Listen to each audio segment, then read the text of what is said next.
In this video, I'm going to show you how to fix Rocket League not launching. First, open Epic Games. So here, I will show an example for this game. Follow the same steps for Rocket League.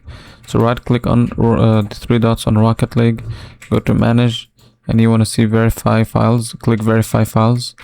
Once it's done, make sure Launch Options is turned off. So disable this option, like this, disable it. So next, go to Installation, and here you should be able to see a game folder. It should say something like Rocket League.exe, and it should have like an icon on it.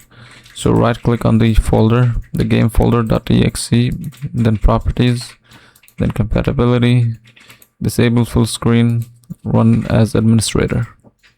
Click Apply and OK, and this should fix your error.